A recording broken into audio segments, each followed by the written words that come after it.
Hey gang, Ronin here. Welcome on back to the Retrocade. It is Saturday, and that means it's time for another Sports Saturday. And because the Masters Golf Championship is happening this weekend down in Georgia, I figured we might as well get this out of the way now and play a golf game. And I figured what better one to do than the first one I played for the Sega Genesis, which is EA Sports PGA Tour Golf from 1991.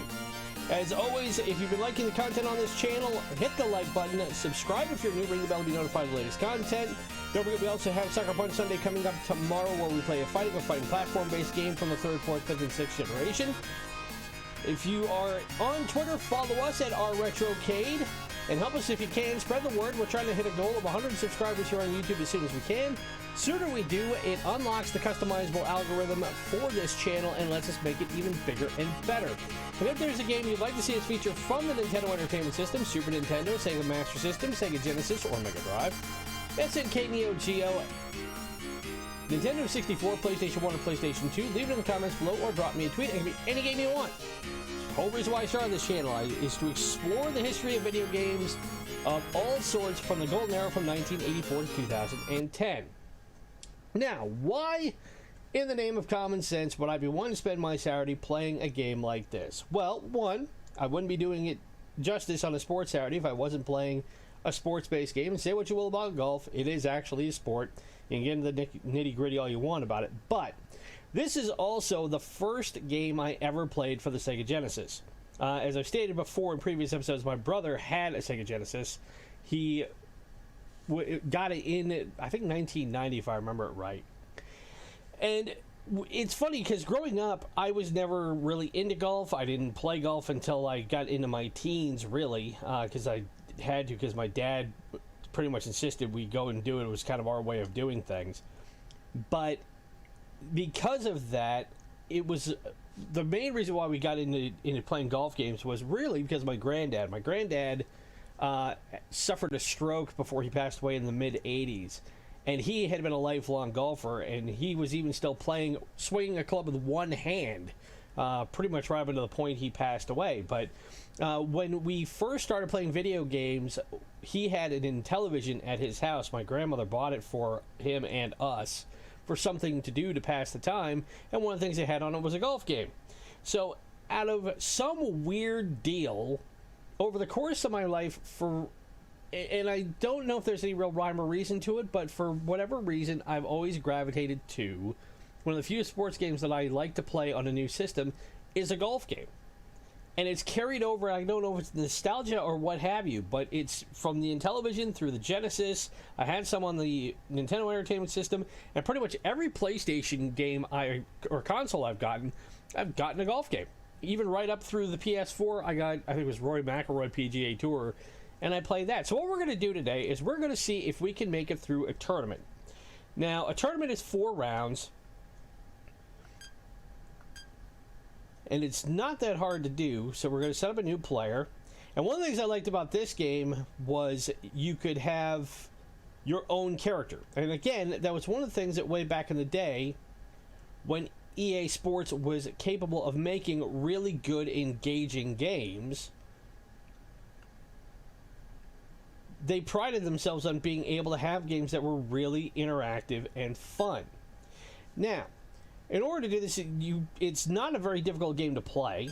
Whoops, I will do that. And what we're going to do is you get 4 courses that are available. 3 that are actual courses. You have Sawgrass, which is in Florida, Avenel, which I think is in Texas, PGA West, which is in, I think, Arizona, and then a fictional one, which is Sterling Shores.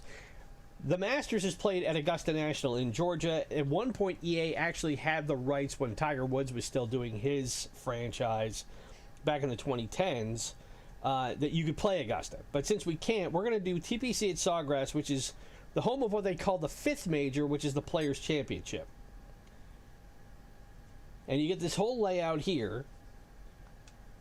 And then it's presented very much like a golf broadcast, which again, depending on who you are, is like watching paint dry.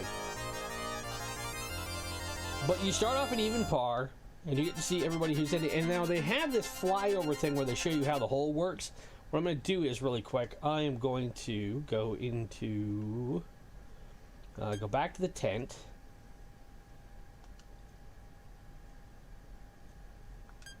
I'm going to turn that off because I don't want it on.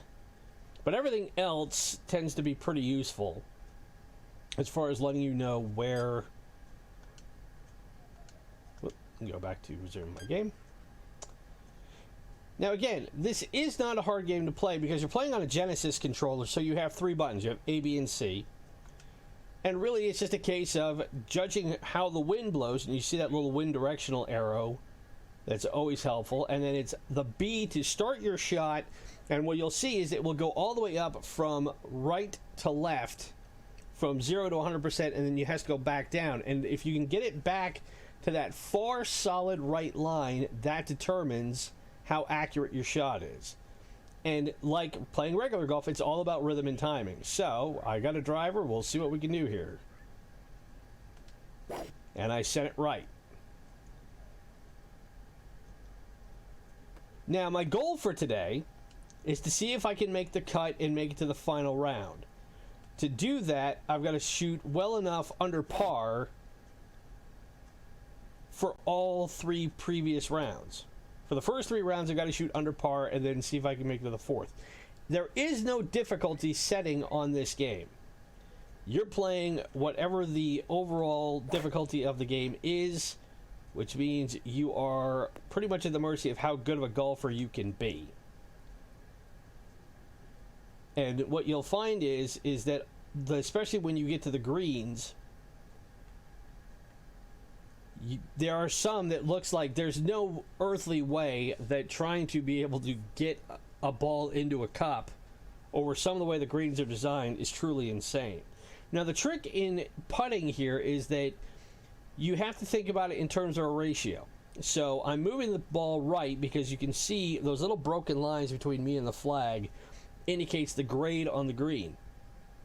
The more kind of steps you get, the higher the gradient, and thereby the sharper the angle. So you need to counter that. And then I'm 10 inches below the cup and 15 feet away, which means I need to hit the ball harder than I normally would to get it up that hill and into the cup. So you have to kind of go by factors of 2. So because it's 15 feet away, I need to hit it 5 feet harder than I normally would because it's got to go up that hill. So I need to hit it like I'm hitting it 20 feet, not 15 feet, and hope it goes in. So we'll see. Rolls up, and just like that we get par. So the other reason why I'm playing this today is because I want to see if it's still humanly possible for a game that is considered as boring and pastoral as golf is to actually be fun. And this is one of the few golf games I have ever played that has kind of met that criteria. Because it doesn't take a long time to play around. You can go as fast or as slow as you want. And the way it is structured and the way it's presented, oh, this is going to go long, skips over the green and into the rough. It does make it a bit more interesting than if you were just playing like a normal like Golden Tee or something like that. And that's not to say Golden Tee or other modern golf games are bad. Like I said, I've played a ton of them. But this one has always had the right combination of challenge and interest for me to see what we can do.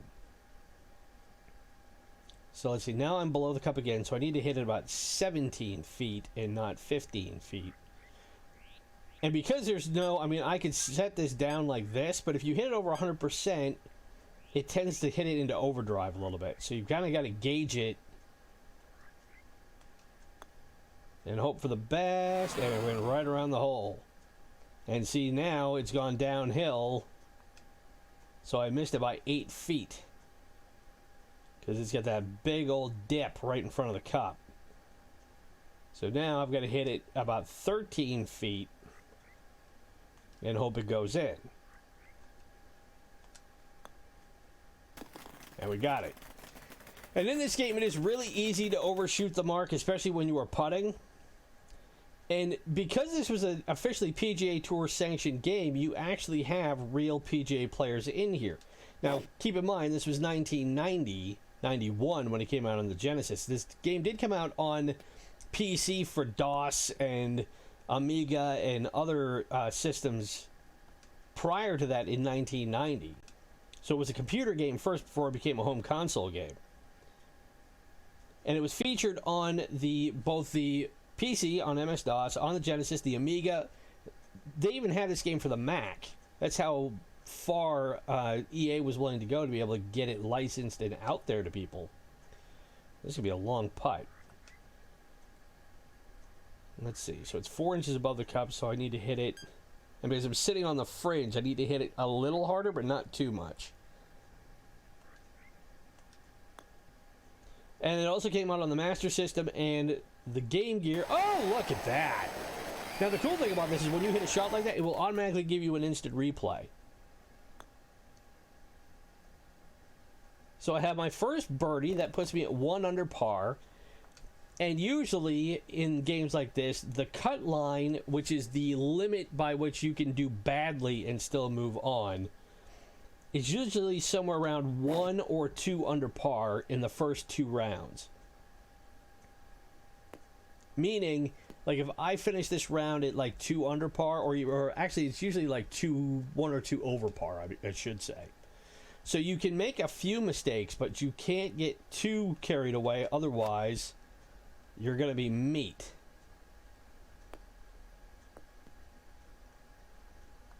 And that wasn't a bad approach shot.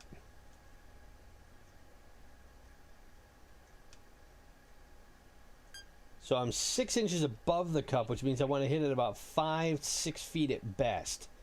So 3/4, if I hit it at 75% now, that would hit it about 7 feet. So I want to be just about there. And then you get stuff like this. And this game is it is famous for robbing you.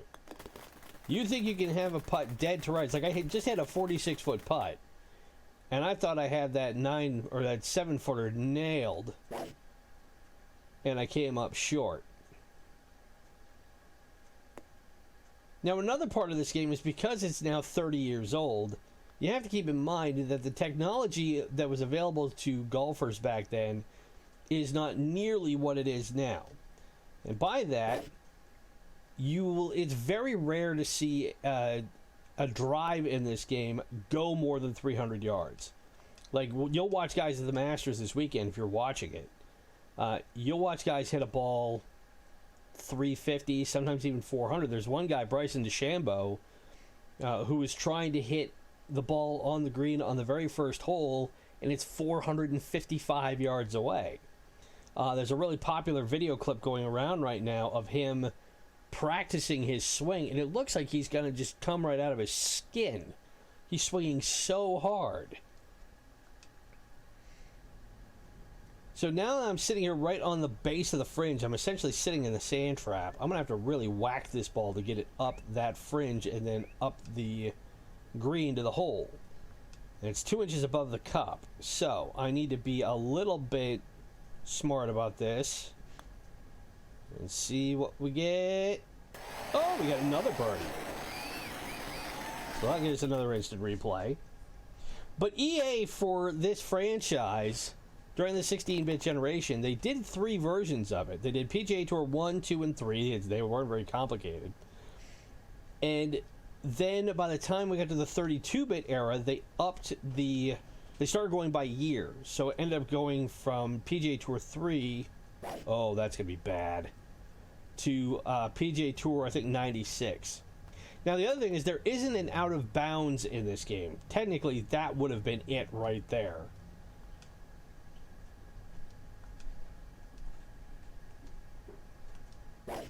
And obviously, the blue stuff is the water. You don't want to hit it in that. The yellow stuff is the sand. And then the regular green is the good part of the course that you want to be able to get it on. The slightly darker green is either the fringe or the rough.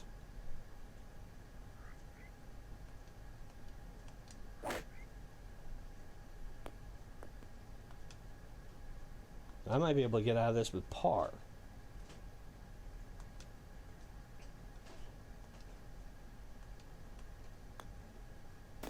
And I did. So I managed to save it and save par. So I'm still 2 under.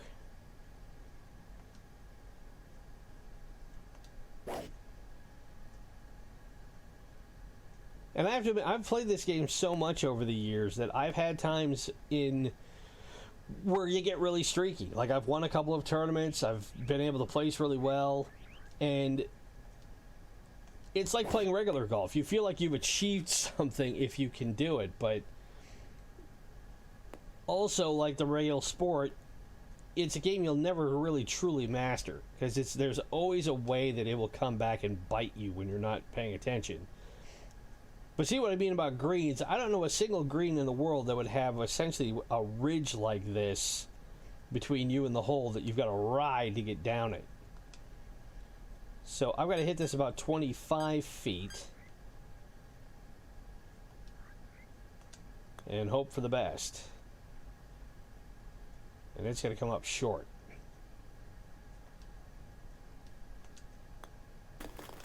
I'll tap it in for par. Those 3-foot putts can be just as annoying because you think you're dialed in, and then you realize that you either hit it too hard or too short, and it can go a mile, or it can just come right up against the hole and stop stone dead, and it's so frustrating.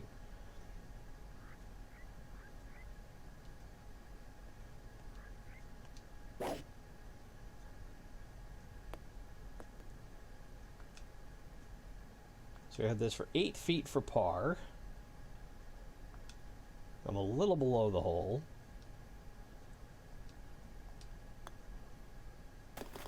And we get it. So if I make the cut in this first round, my plan is to just keep on going and see if we make it through the second and then the third. It may be possible this could end up being a long episode. But this drive went 303, and like I said, it's not a frequent thing to have that happen, which is why they give you the replay and showing you where the ball, how it got there. Oh, sometimes you get lucky on these, sometimes you don't. Where if depending on where you're aiming, where the ball is going to go, it can come back and bail you out. And sometimes it will go the exact way you don't want it to go. So this is for birdie.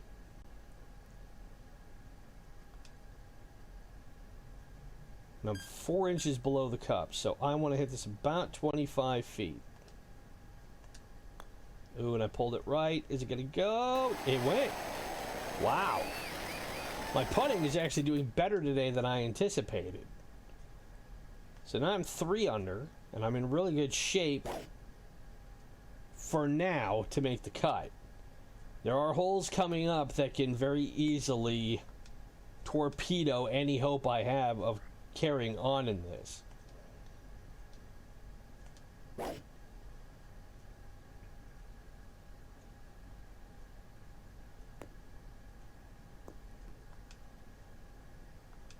And I get to putt it again from the fringe. And this was kind of always my one issue I had, and it wasn't purely because I wasn't that good at it.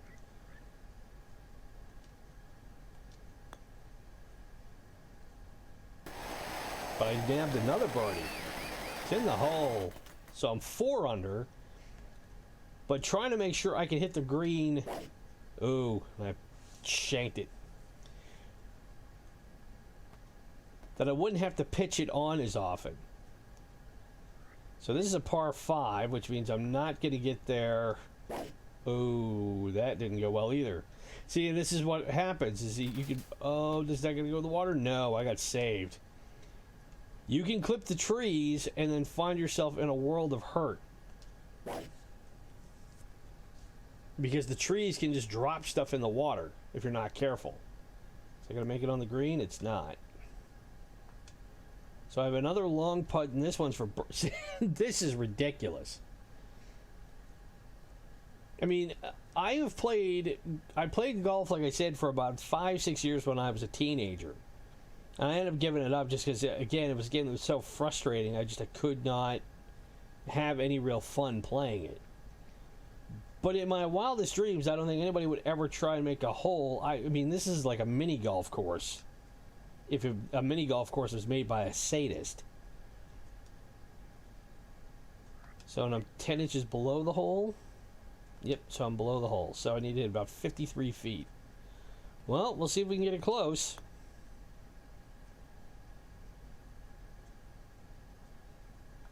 And that's all you can do. That's what they call a lag putt, where you're just hoping it will get up close enough that you don't have to worry about it.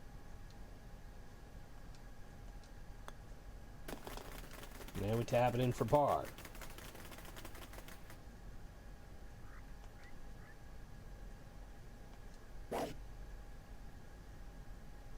And again, getting the timing right,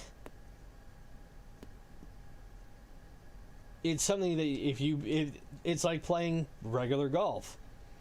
You know, you just got to be able to practice it enough that you know when to hit the button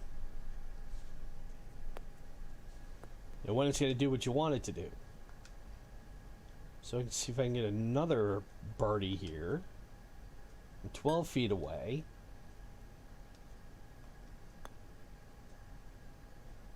And I got it. So I'm 5 under. This first round is going about as well as I could hope. I'm just off the lead.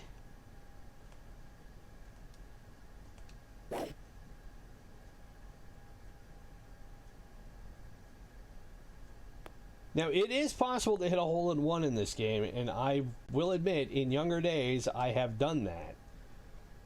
I've hit some really big holes in one, but it also is, like doing it in real life, not easy. But I'll take the birdie. So I'm at 6 under par, so I'm at the top of the leaderboard with 4 holes to play in the first round. And again, we go 4 rounds.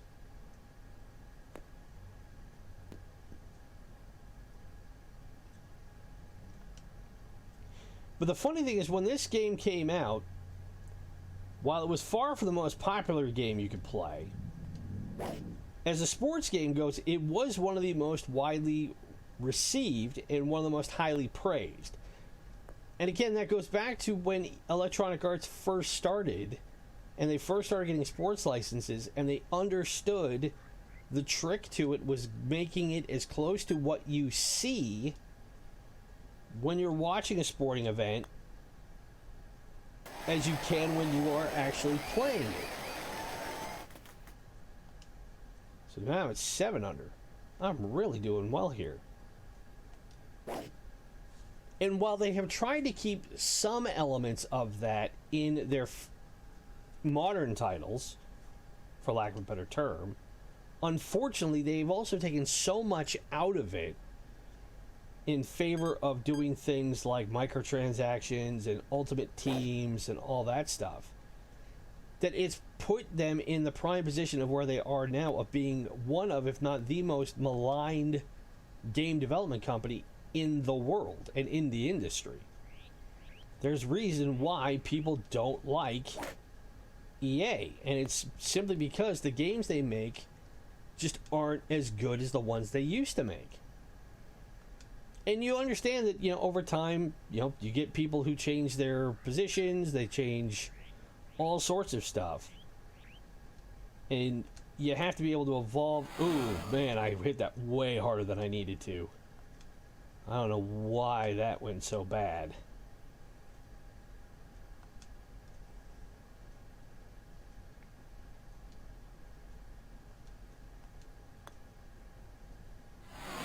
I went around, so now it's gonna be a double bogey. See, and just as soon as you think you're doing well, stuff like this happens. So now I'm back down to 5 under.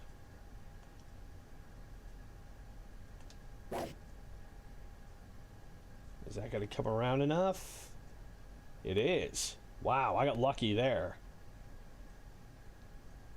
It's really easy to clip the tops of those trees and then you just don't go anywhere.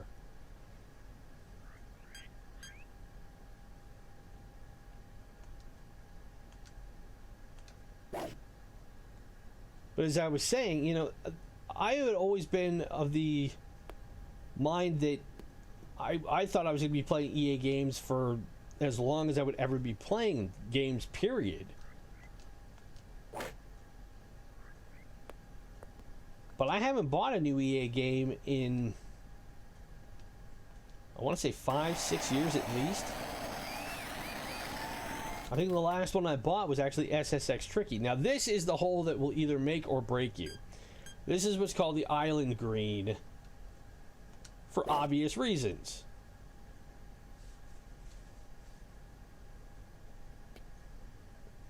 And I got really lucky because all you have is you have that little postage stamp of land there with the flag on it. That's the green. And it's so easy to put it in the water. And if you put it in the water, it's a one-stroke penalty. And it could utterly ruin any chance you have of doing well in a round of golf.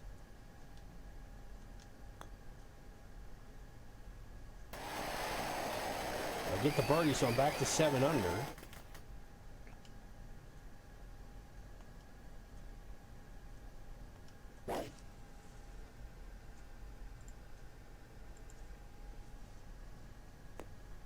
And it looks like as long as I don't put it in the water here, I should be able to be just fine moving on to the second round.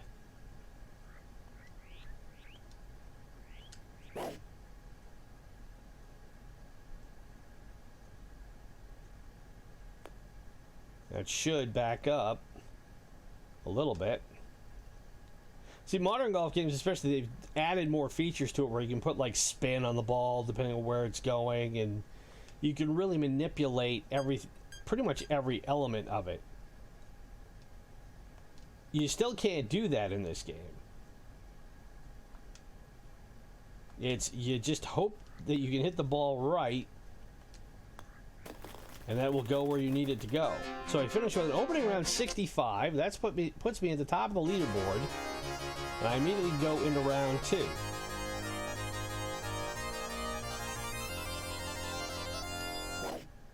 Now, round 2, you start all over again at even par. Your score from round 1 carries over.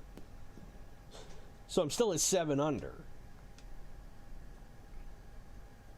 But now I've got to be able to hold on to the lead and continue to do well.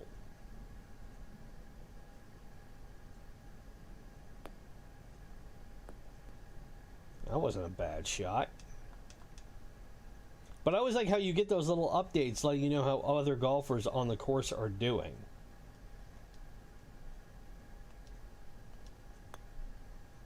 I opened this one with a birdie, so I'm now at 8 under par.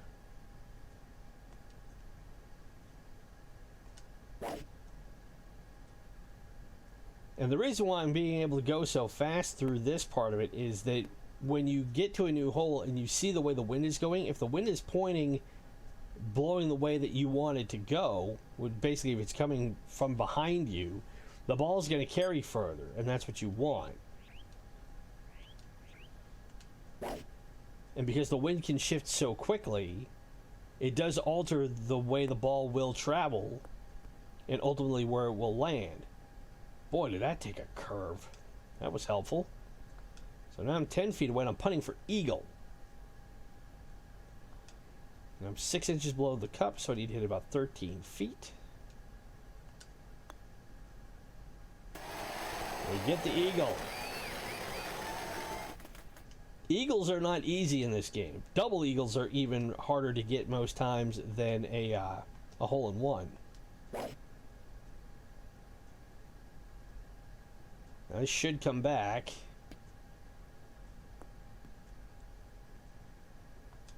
Rolled up on the green where I wanted it to go, and I've got about a 15-footer for birdie.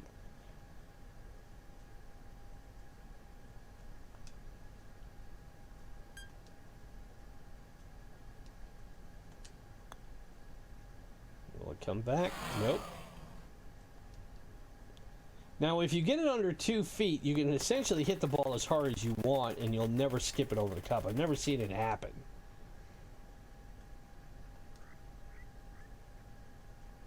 Like I said, I've been playing this game for 30 years now.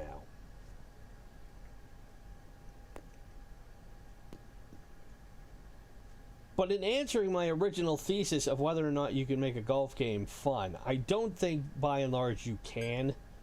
I mean, if you like golf, you're going to like it. If you don't, you don't. It's that simple.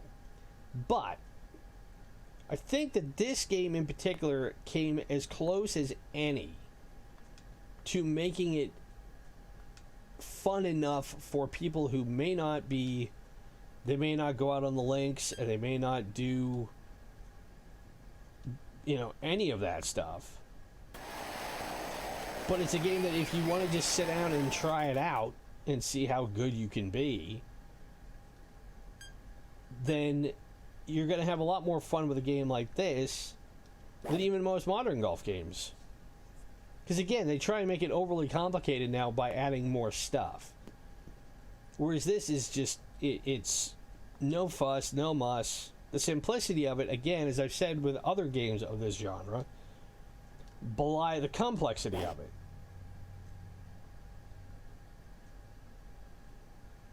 That's going to skip and go into this. No, it went over the bunker. Hitting out of the sand is always a bit of a challenge.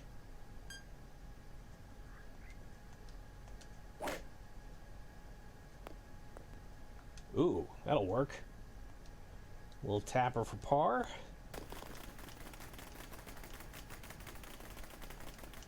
So I'm 3 strokes up.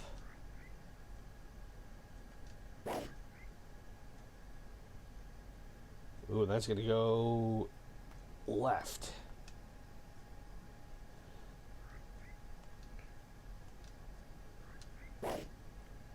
Now, the other thing about this game is that depending on how hard you want to hit it, gives you a little bit more finite control over where the ball will go if you hit it left or right. So if you hit it under 100%, and say you are over on your final swing and you go to hit it right, it won't go as far right as it normally would if you just grip it and rip it. So I'm 6 feet below the hole.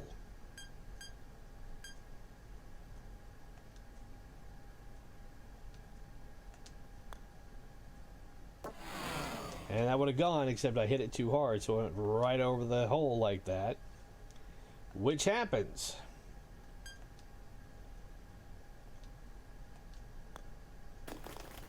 But I get par out of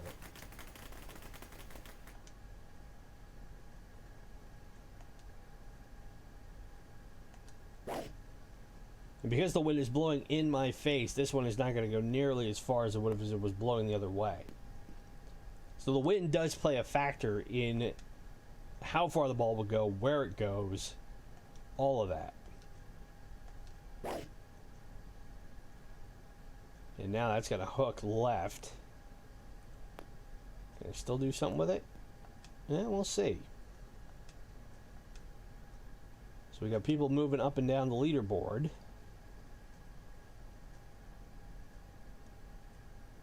Okay, so I've got more going left than right. So I'm going to go 2 to the right. And I'm 2 inches below the cup, but I still need to hit it pretty stout.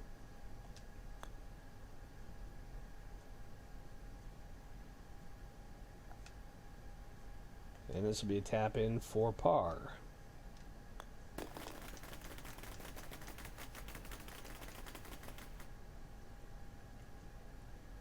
Let's see if I can get this to work.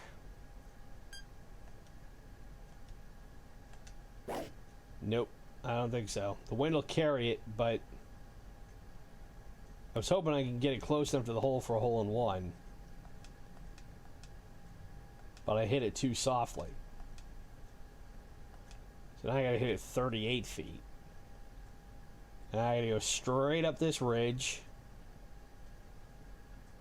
and hope for the best. And I gotta hit at least 42 feet.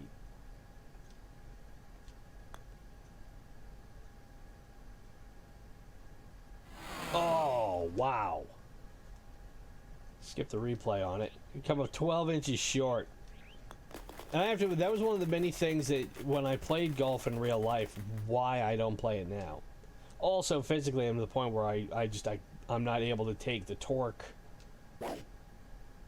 on my back because I'm a little bit older and I have back issues, is I totally hooked that ball the wrong way.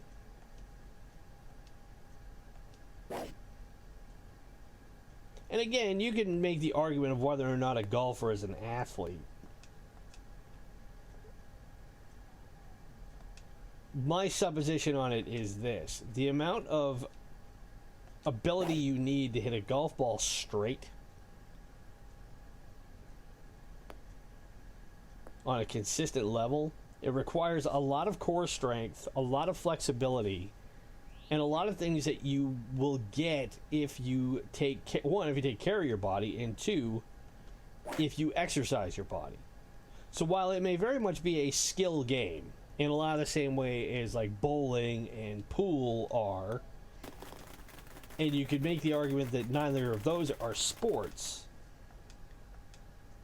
the amount of hand-eye coordination and concentration you need to get good at it and really to play at like the PGA Tour level, I would argue that that makes it a sport.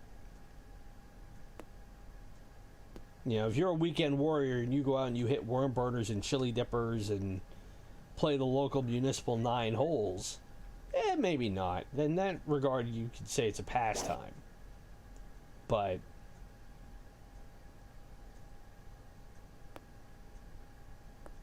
playing at a PGA Tour level, you have to be an athlete of some capacity.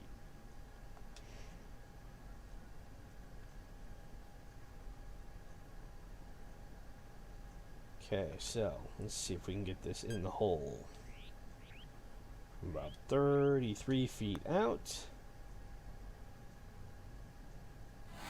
And again, came up a foot short.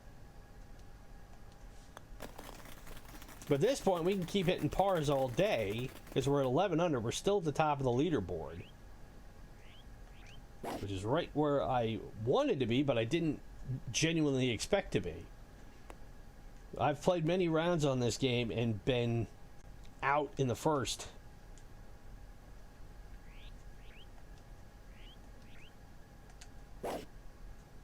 Let's see if I can get this over that sand. Is it gonna? Nope. So I'm not gonna pitch it from the sand.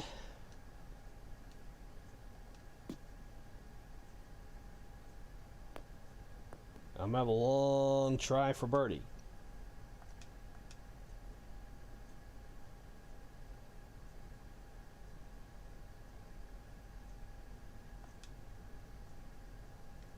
So I'm 10 inches below the cup, so that's about 5 feet.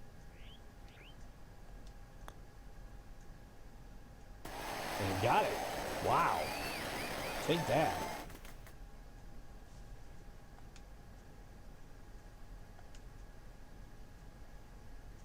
So in the reviews for this game, one of the many things that they cited as why it was the best of its genre was because the challenge factor involved, although they did say that the Genesis version, by comparison to the PC and the Amiga versions, was easier. But again, there is no difficulty setting on this.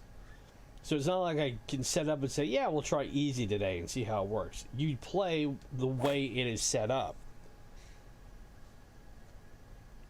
And they did come out with a Super NES version, but it came out a year later. And by that point, it wasn't nearly as popular. Because again, the Super Nintendo wasn't known as much for its sports games as it was for other titles like beat 'em ups and platform games and Mario and Zelda and all that stuff, which is fine. You know, Sega really found their niche early by capitalizing on getting sports games on their console. So let's see, I gotta hit this 11 more feet.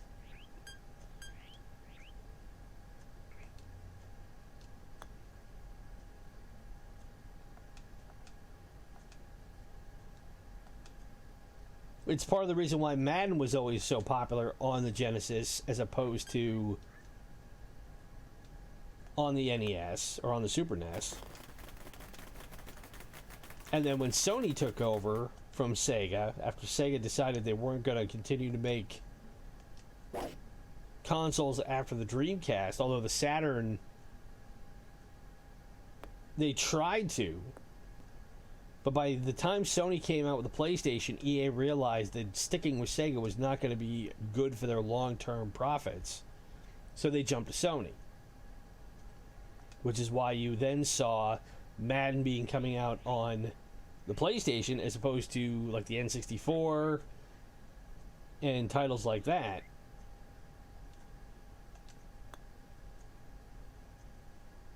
Oh, that went way long.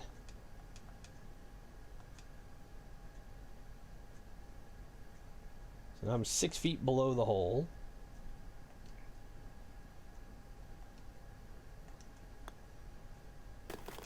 But I gets the par. The funny thing is that when this came out on the Sega Master System before the Genesis was released, this was actually considered that was the best version that the critics at the time thought was available.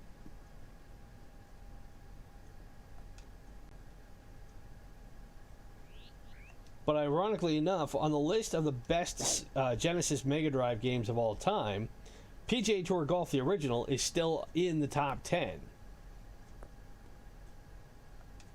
So EA got enough right with it that it's held up 30 years later. And it's still, to me, one of the best titles that they've done.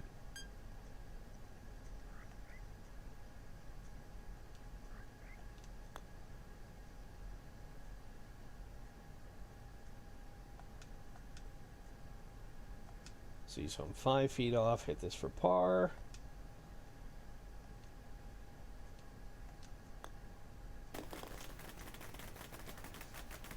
So I'm at 12 under through 15.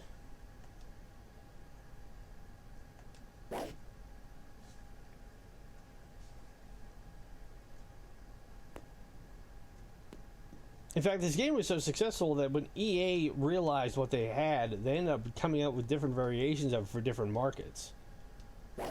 So, like, for example, in golf, the European Tour was really big at the time because I think it had just started for the most part. I may be wrong on that, but they came out with a European Tour version of this game that was just as popular overseas as this one was domestically.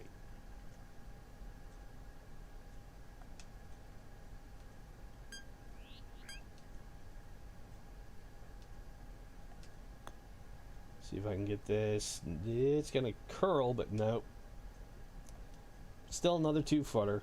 Won't be hard.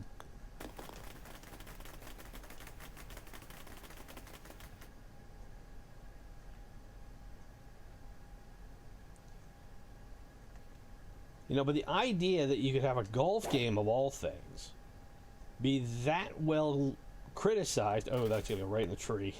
See, again, depending on the way the wind's blowing, the wind can go up over that, or it can put you right in the thick of it. And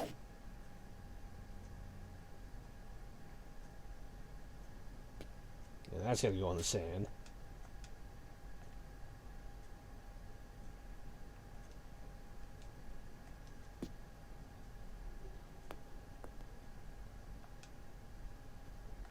But I get a 4-footer for birdie.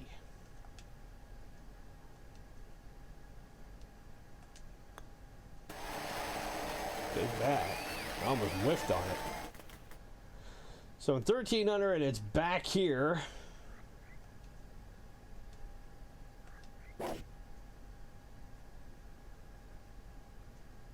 Is it going to make it? Just barely. And it's one of those when you get to a hole like this and you hit a shot and you see the way it's moving, you'll hold your breath a little bit. You're thinking, oh man, is that going to work? Is it not going to work? And then there's nothing more frustrating than seeing that splash and realizing you're screwed.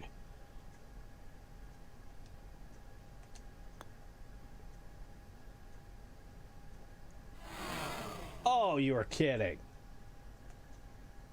That thing was rolling right into the heart of the jar, and it stops 9 inches short right on the lip.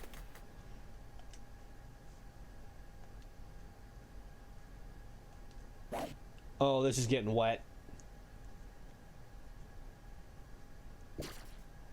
So now my option is to take a drop and re-hit it. I'm just going to re-hit it. But as you can see, I had to take a 2-stroke penalty, so I'm now hitting my 3rd shot instead of my 2nd shot.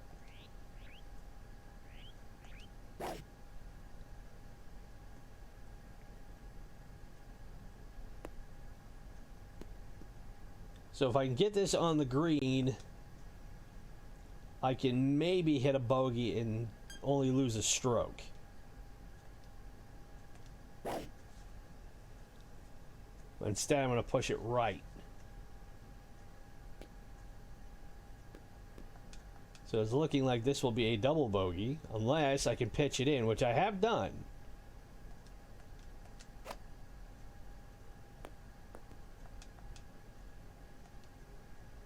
Nope, still will be a 2-footer for a double bogey. So I finished this round at 4 under. But I'm still at the top of the leaderboard going into round 3. And again, I had not anticipated that I was going to be able to potentially do 4 rounds today. I thought I was going to bail after the first one and make this a short trip.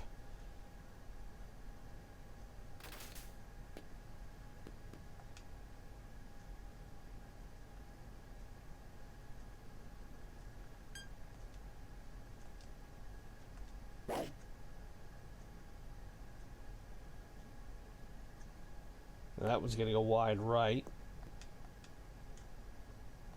I'm hitting from the base of the fringe. This is a 60-foot putt over what looks like a small mountain range.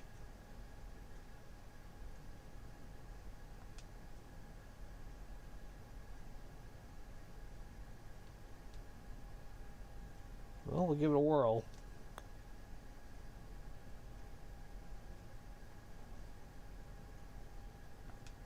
That went a lot further left than I expected it to go.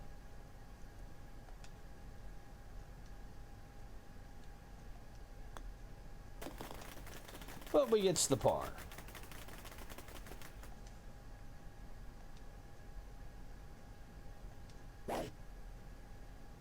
This one's going to turn left. It'll stay in the fairway, which is a good thing.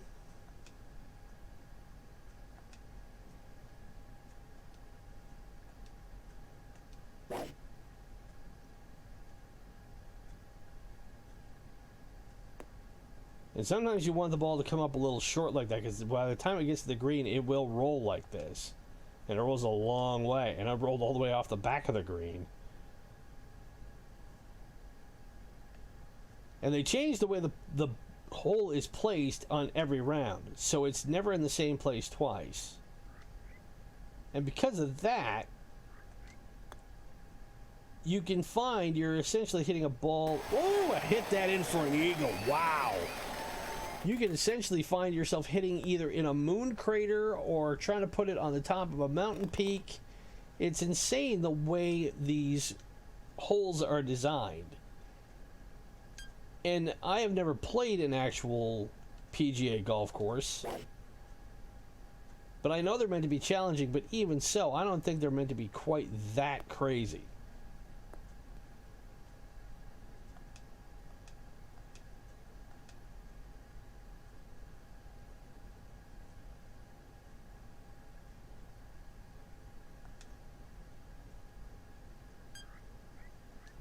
So we'll see if we can get this to drop. Goes down the hill. And we get another birdie. Wow. Well, I'm on it more than I expected to be today. I won't lie. As a kid, it was always a question of when I'd be playing, and the only other people I know who are more superstitious are baseball players, but golfers are definitely a superstitious lot. And they always talk about trying to make sure that you have to appease the gods when you are playing the game. I don't know what sort of deal I struck this morning, but I'm definitely on their good side for right now. Because I normally don't do this well. I really don't.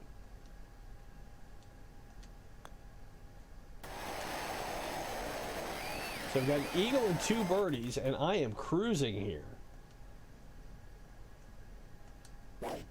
Which is good, because it allows me to kind of speed up a little bit.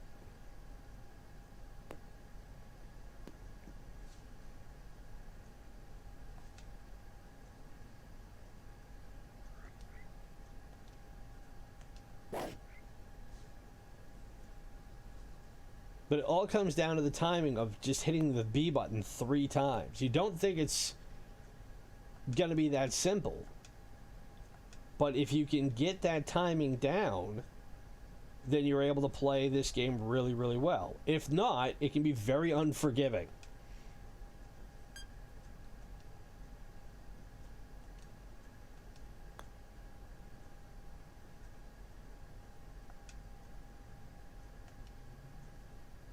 Tap this in for par. So I'm already at 4 under, and I've got a 4-stroke lead over Mike Hulbert. And Steve Jones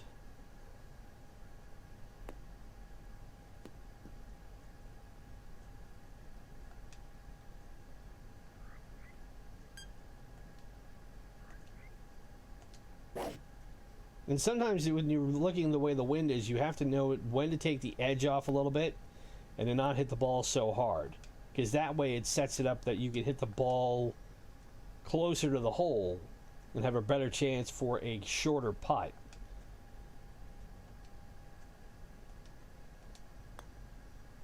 I'm going to drop that in for my 3rd birdie in 4 holes.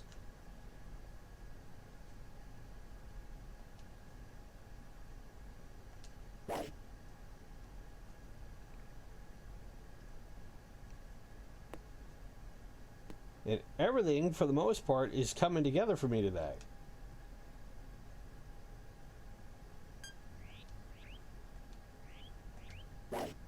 This might go short, but the wind may carry it. We'll see. Over the lip, onto the green. So it'll be a long putt, but it's, well, yeah, 44 feet. To say, it's not a gimme. Let's see. Now, when you're trying to line up for going from right to left here, it is just a matter of making sure that you can guesstimate the grading.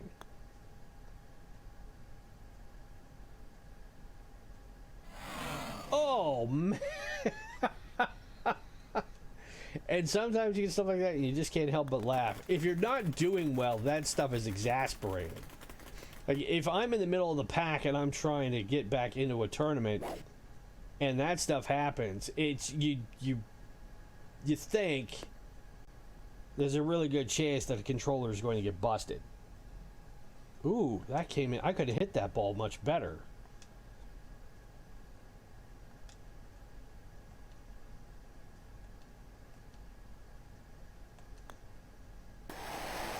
And I got lucky there because the screen lagged, but it still was close enough to drop it in for the birdie.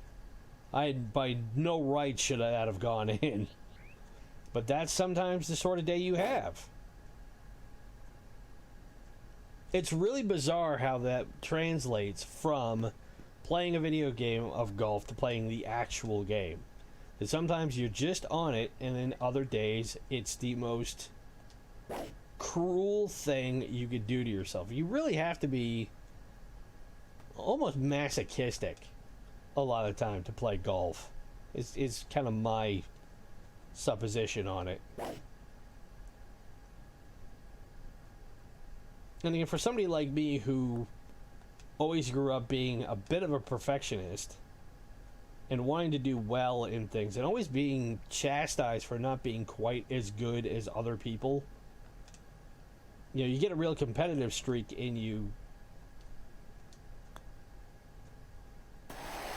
Again, another birdie. And it just takes a lot of the fun out of it. So I'm out in 29.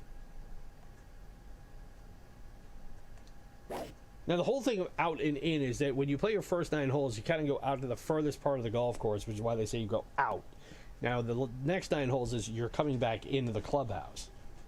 Why the Scottish came up with these terms and the different rules and things like that, I have genuinely no idea.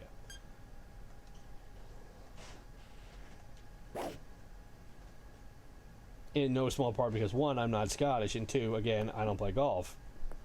So, oh! Wow! Okay. I am Tiger Woods today.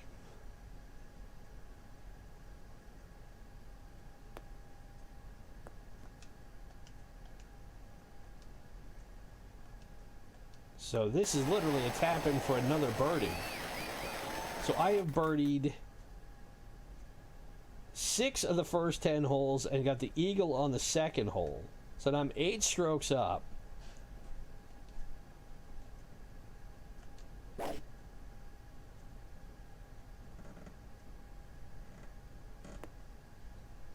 I suspect out of all the content I'm going to be posting on this channel, this is probably the one I fully anticipate will be watched the least.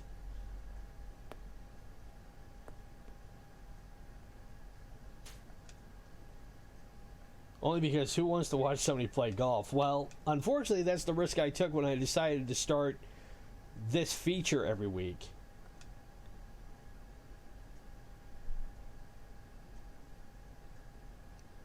I can't be quite so choosy that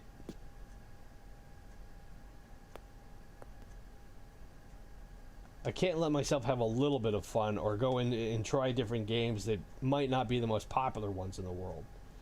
Well, I'm 19 feet away and I'm 3 feet above the cup. I'm hitting this off a cliff. I'm hitting this ball. Where am I? I'm at TBC Sawgrass on the White Cliffs of freaking Dover.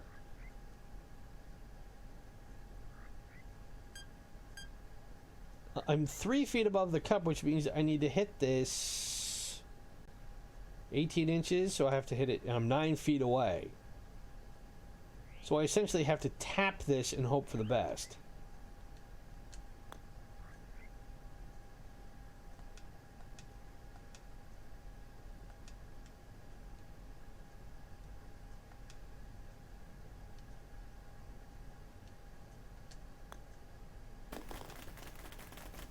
So I get the par.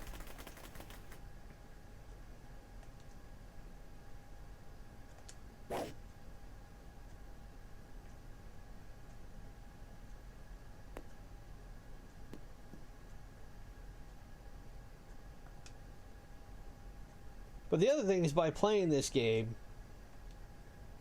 I will have effectively taken it off the table, which means I don't have to worry about playing it again. Or at least not on the channel.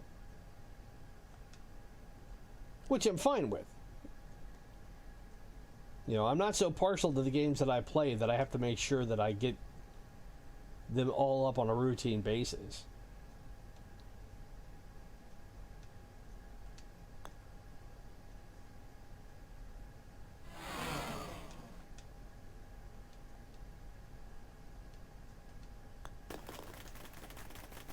Okay, so I dropped that in for a birdie.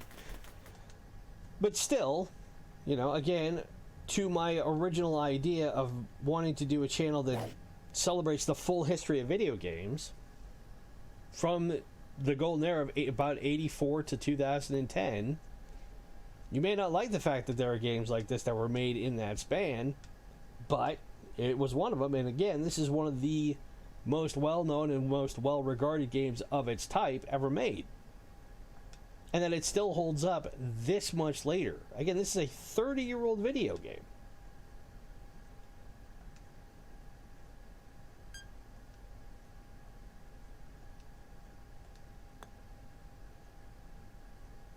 Oh.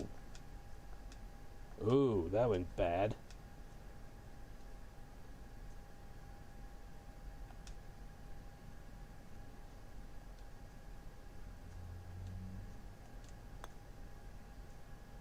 Well, I got the par.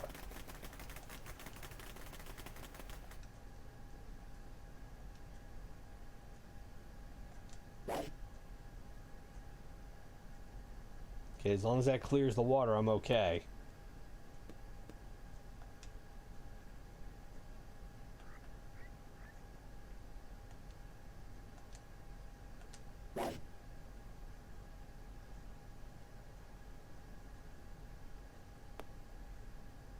But yeah, I went into this channel understanding from the very beginning that not everybody was going to like all the games that I played. And that's okay. Everybody's got their tastes, everybody's got their preferences. I'm not judging you if you're not a big sports game fan, or if you like specific games. That's no skin off my back.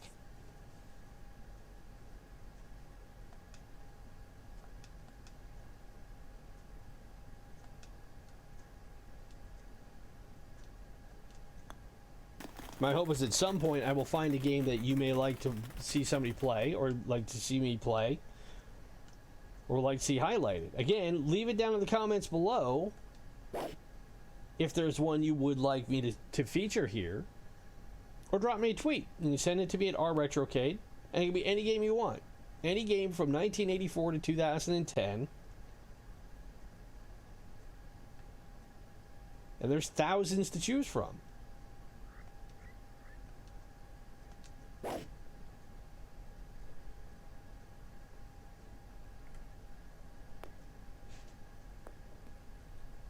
That wasn't a bad approach shot, so I'll take that. See, I'm 14 feet away, relatively flat.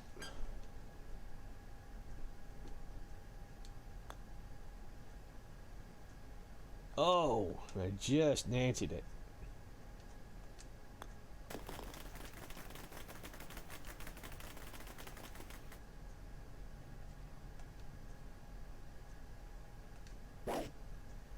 Oh, that's going way right. 4. But at least I didn't put in... Well, okay. I got the problem. I have to go around the trees.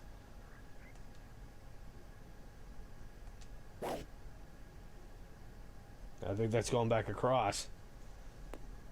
Alright, well, that's not too bad.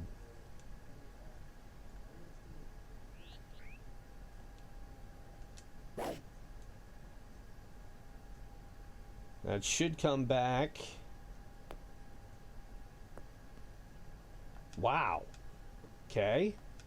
I got a 7-footer for birdie. See, this stuff just does not normally happen when I'm playing this game. It really doesn't. I mean, I'm shooting 9 under here.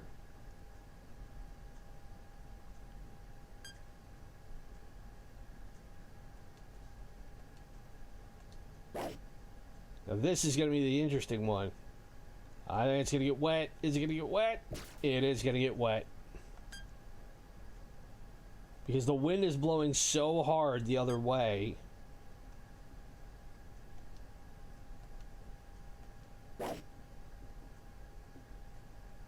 That should get over. Barely.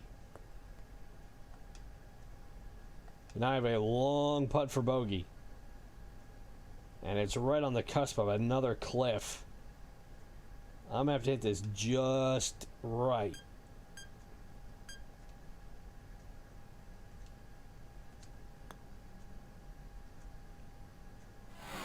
And around the lip. And, well, it didn't go too far away. But I'm still 5+ feet below the hole.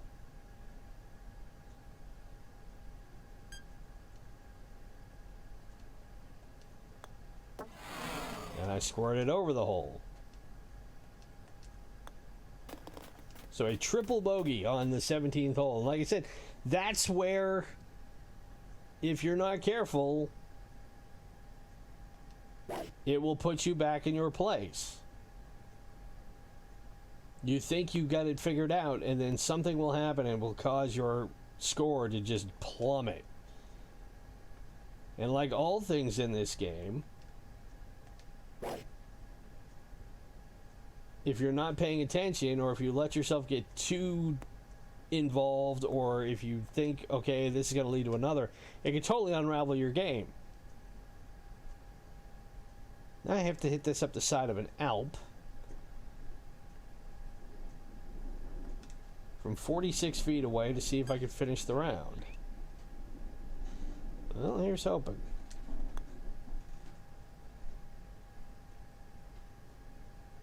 Well, I got it close. I'm 3 feet away.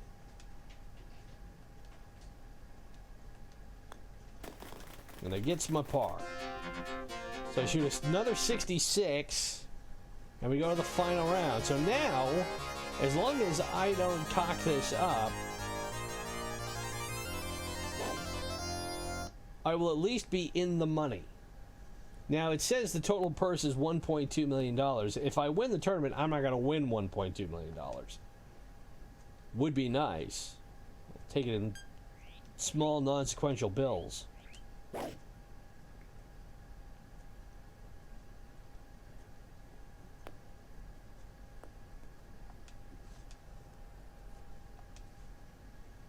little 10-footer here for birdie.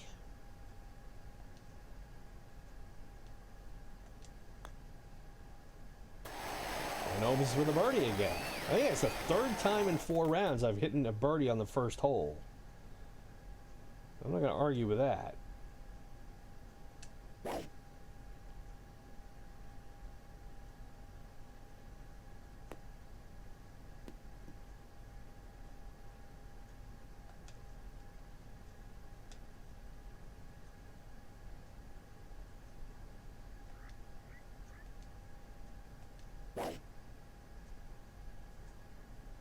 When I was younger and we would play this game, my brother and I would do these sorts of tournaments, but we would do them because you can play 2 players. You couldn't do more than that because the game wouldn't allow you to, but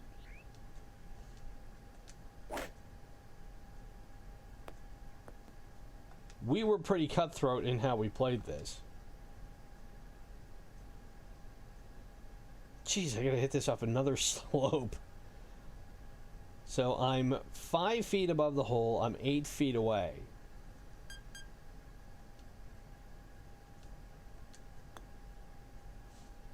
And that's what the risk you run. If you hit it too softly, then you're not going to get it nearly as close to that edge as you need it to be. Now I'm 4 feet above the hole and 5 feet away. I still got the par, and I had eagled that hole in the last round. But when you get to the last round, it's pretty much when the computer pulls out all the stops. It's going to do all that it can to ruin your round and ruin your score. Which in a lot of ways is what you do when you play actual golf. And it's in the hole! Oh, it's in the hole! And that ping you heard was it hitting the flagstick. Which was always a thing that I truly lived for when I would play this game as a kid. If I could ping it off the flagstick, I was really happy. I don't know why. Because sometimes you can hit off a flagstick and it will drop right dead next to the hole. And sometimes you'll do it and it'll go like 20 feet past. That should back up. That screen light couldn't have come at a worse time. But now I gotta run this ridge all the way down to the hole.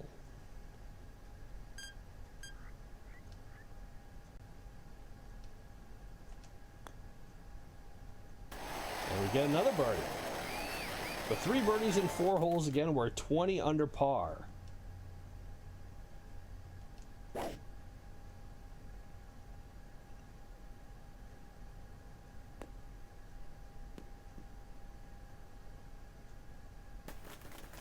And I crushed that ball 306.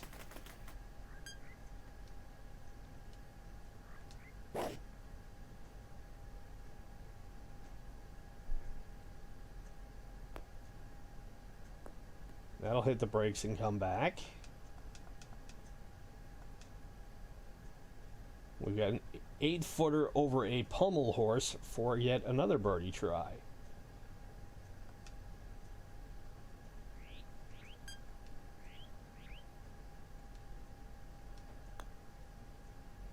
And gets that one. So 3 more birdies in a row. We're already at 4 under. We're at 21 under. We're 9 strokes up on the next golfer.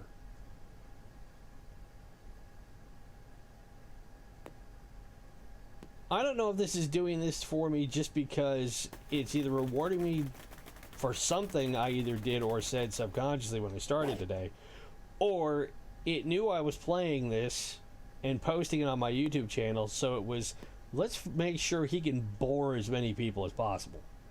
How about we do that? Moron decided he wanted to play a golf game today. Let's make sure he's got to play all of it.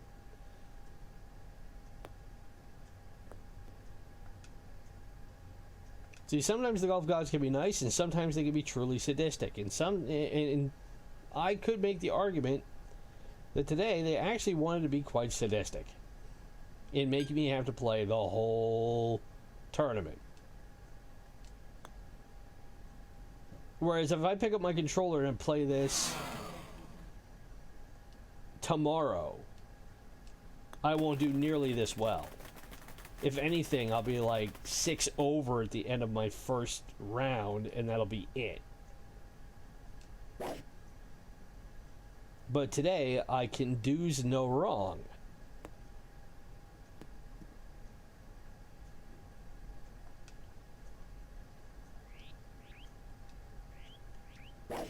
So rather than a double stuffed episode, this is going to be a quadruple stuffed episode.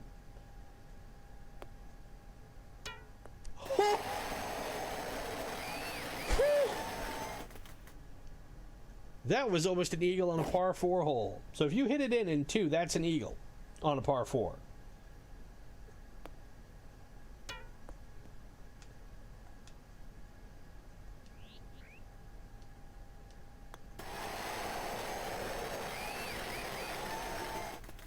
So I'm now at 22 under. I'm at 10 shots up on Mike Hulbert.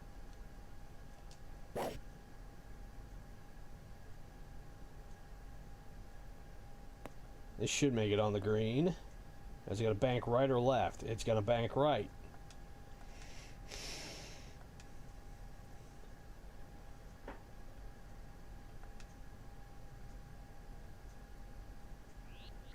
So 6 inches above the hole, so that's about 3 feet.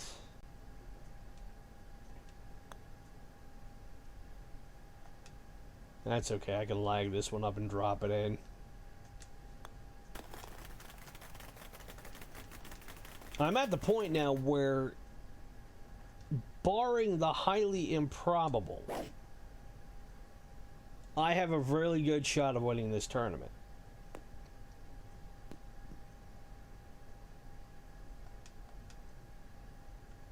Which, as I've stated, is not something I'm used to doing.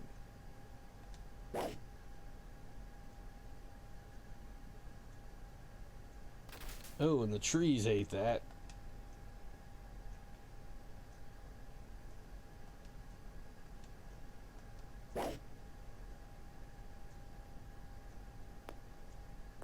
But I'll still have a shot at a birdie here from about 20 feet.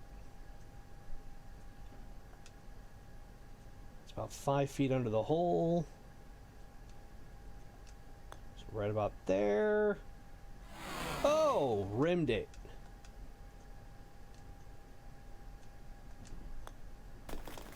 But I will take the par. So I'm out in 31.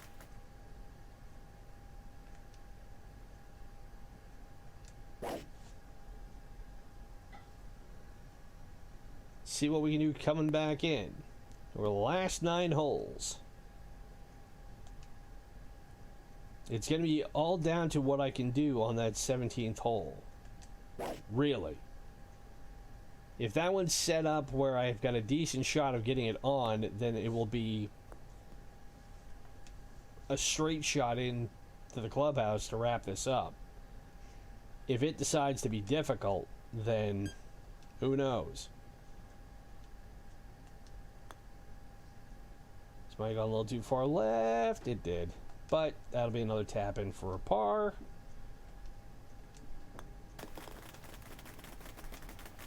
And as my grandfather always used to tell me when he was playing golf, if you need them, pars are as good as birdies.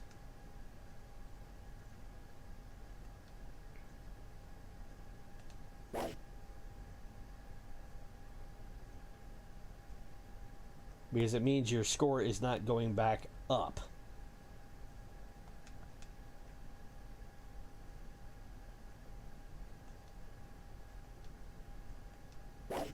Oh, that's going way left. There might be water up. Nope. We're at least not having to worry about water. But we're in the deep stuff. We're in the deep stuff.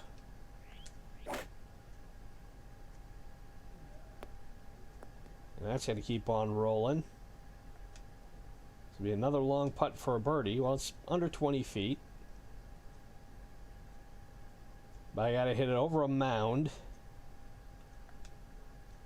I'm 8 inches above the cup, so that's 4 feet.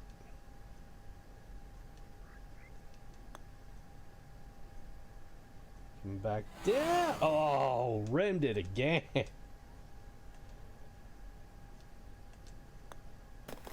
And again, under any other circumstances, I would be losing my mind over missing putts that close. But with this sort of a lead, it is a matter of just coasting home and not doing anything stupid and not making any big mistakes.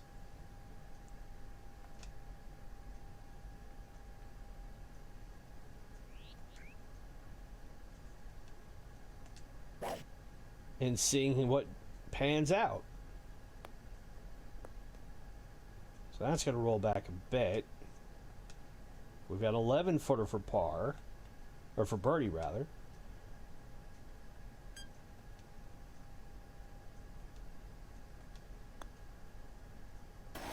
Drops that one. So I'm at 6 under for the round, 23 under for the tournament, 9 strokes up, with 6 holes to go, including this one.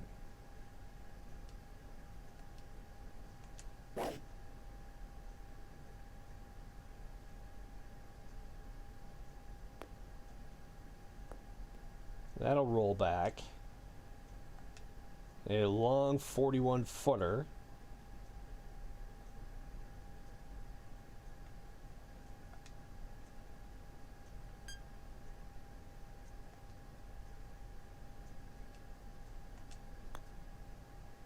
Let's see if we can get it close. We're going to come back. Nope, but that'll be another tap in for a par.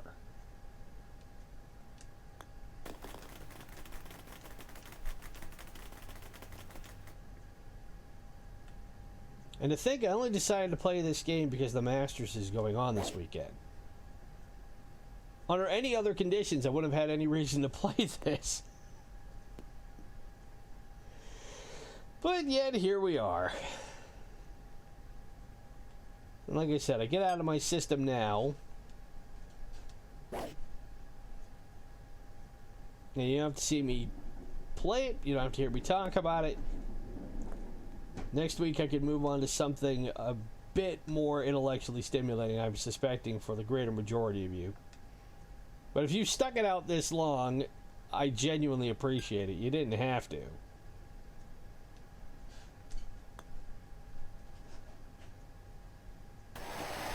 Drop that one in for another birdie, so I'm at 7 under. Still 9 shots up.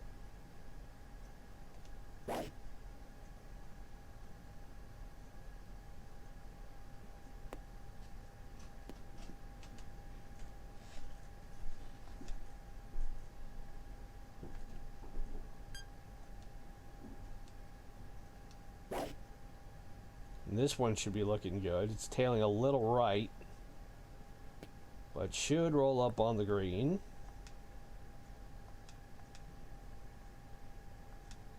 And Holber just hit eagle, so he's at 17 under. Oh, wow. Look at that.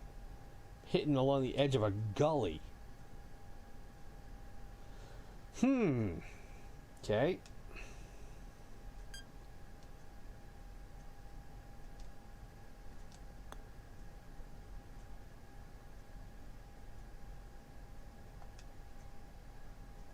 Another tap in for par. So 3 holes to go.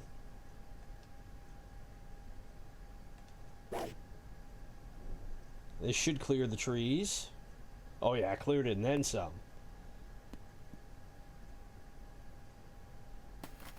.309. Wow, busted out the lumba on that one.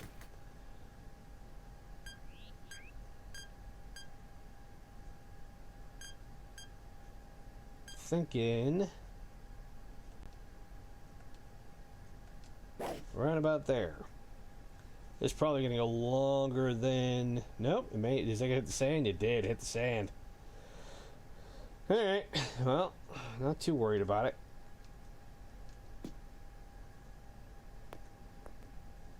Hit the brakes. And it's a 9-footer for another birdie.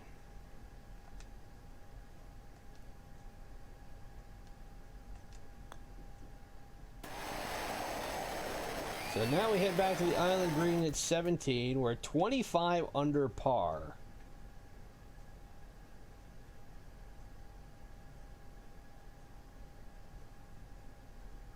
And now the wind is picking up. Uh-oh. This is going to get wet. It's going to get wet. Knew that was going to happen.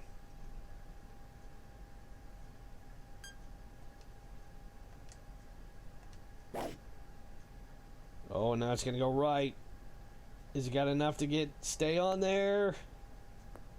Whew. Just enough. So I got a 40-footer for a bogey. Again, I'm hitting it on the edge of a valley here.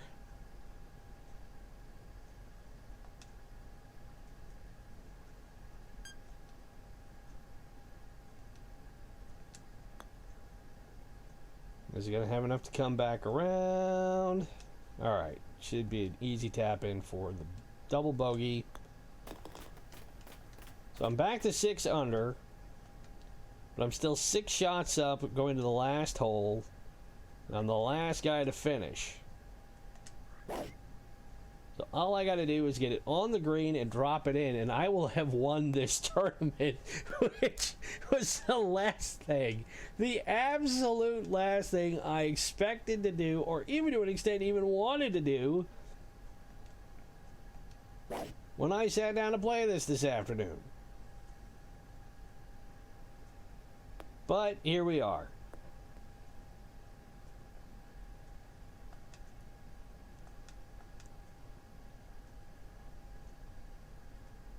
So a 37-footer, if I can get this in the jar, this will be just absolutely indicative of how this entire day has gone. Of you just can't do no wrong. Let's see. Get in there. It's coming. Oh! Rolled past. Still roll. Wow. Rolled another 20 or 10 feet by.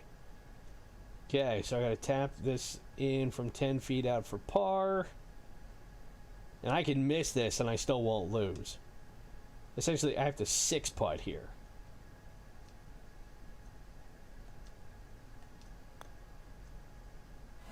And I did. So I'm going to bogey. But I put it in the hole on a 3-putt, and I have won the tournament. 65, 68, 66, 67, and I win 240,000 fictional dollars for my time. But guys and gals, that, in a very, very long nutshell, is PGA Tour for the Sega Genesis / MegaDrive from 1990. If you like, if you stuck around and watched this all the way through again, bless you.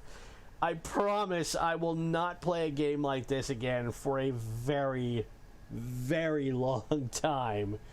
But if you're going to blame anybody, blame the people in the PGA Tour who are putting on the Masters this weekend, because they gave me the idea to do it. But if you did like this, hit the like button, subscribe to the channel if you're new, really well be notified of the latest content. We have Suckerpunch Sunday coming tomorrow. I can promise you it will not go this long. Follow us on Twitter at our Retrocade. We also have our Final Fantasy VI playthrough that we are hopefully wrapping up in the next week to 10 days. We do 2 episodes every Monday, Wednesday, Friday, 6 during the work week. So you can catch up on that. We're hitting episode 50 of that playthrough on Monday.